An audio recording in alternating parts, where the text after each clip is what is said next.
here at the historic ends of Annapolis. I'm grateful to the members of the General Assembly who came to join us, staff, agency partners, and industry leaders who took a little time to be with us this morning.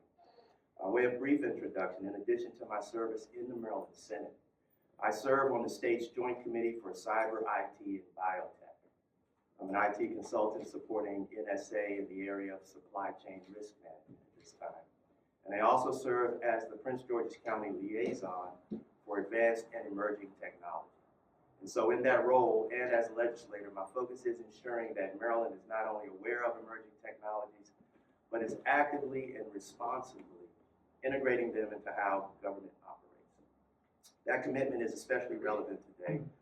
Later this afternoon, I will be holding a bill hearing to discuss the establishment of a State Department of Assessment and Taxation blockchain-based real property title program. This proposal is about more than technology for technology's sake. It's about modernizing government processes that are still heavily dependent on paper, manual workflows, and fragmented systems, and asking how can we do better. Blockchain and other innovative technologies offer real opportunities to create streamlined processes, greater government efficiencies, cost savings for taxpayers, and stronger protections for data, property rights, and public records. But these outcomes don't happen in silos. They require thoughtful policymaking, practical implementation, and strong partnerships between legislators, agencies, local governments, and the private sector. And why is it so important today? Because the state of Maryland has already put a stake in the ground and said, we are not raising taxes, even though we're facing a budget crisis. We're not raising taxes, we're not raising fees, but we don't have any new forms of revenue identified. So what does that usually result in? A cut to services.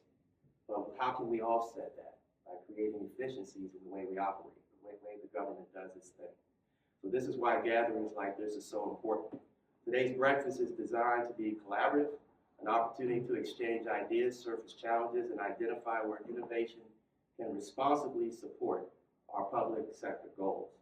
And following our networking and panel discussion, the members will be visiting legislative offices to share information about the Maryland Blockchain Association, our work, and policy topics shaping Maryland's technology future. I have to thank Jackie Cooper, who every day calls me, sends me text messages, lets me know what's going on in new and emerging technology, and I really, really appreciate your leadership on this, Jackie.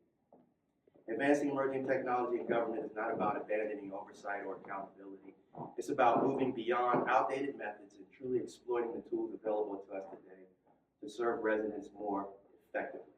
And I look forward to partnering with many of you here today and beyond as we work together to modernize state and local government, improve service delivery, and ensure Maryland remains a leader in innovation. And I thank all of you for being here. You know, in preparation for coming here this morning, I logged into my computer and I got an email from a gentleman, and I just want to briefly read this email. It said, "Dear Senator Watson, as a leading advocate for improving squatter legislation in Maryland, I'm writing to highlight the severe administrative and financial burdens currently placed on victimized landlords." This gentleman is a professor at the University of Maryland School of Medicine who came back to his home, and his home was occupied while he was on vacation from December 13th to January 7th. He discovered the locks had been changed, a squatter in possession of the home.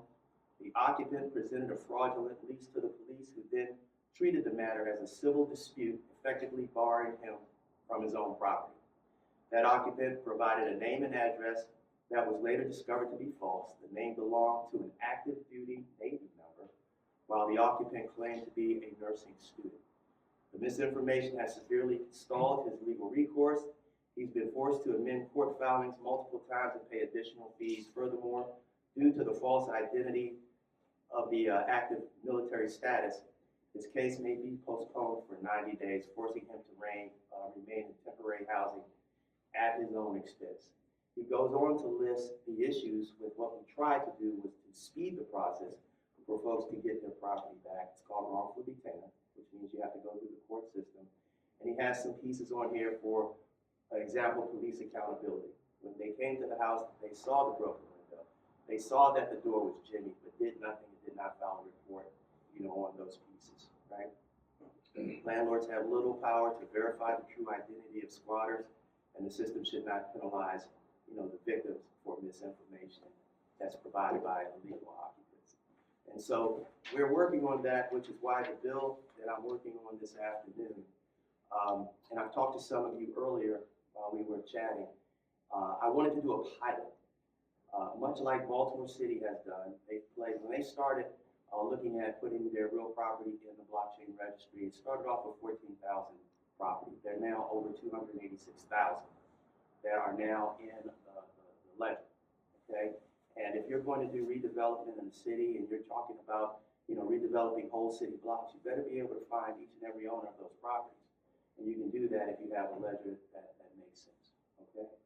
And so that's what we're working on, but we found that anytime I've tried to introduce technology, I always have to take a step back and start from the ground up and build a baseline level of education for those legislators who are going to have to make decisions on how to implement this thing. We have to make sure they're not afraid of emerging technology. They understand the uses of blockchain. They're able to look at real world use cases. I know everybody has one of these books at this point. 101 use cases. This is an evolving document. And I hope that at the end of 2006, this has been updated with more use cases, white papers, and real world answers to how much money can be saved. How has the process really been modified by implementing blockchain, so that we can have a compelling reason that government, both state and local, have a reason to use the technology that a lot of you are working on and a lot of you are experts on and go around the world to talk about. So I just wanted to again thank you all for coming today. I'd like to be considered one of your champions. I love technology. I look forward to sitting down with a lot of you.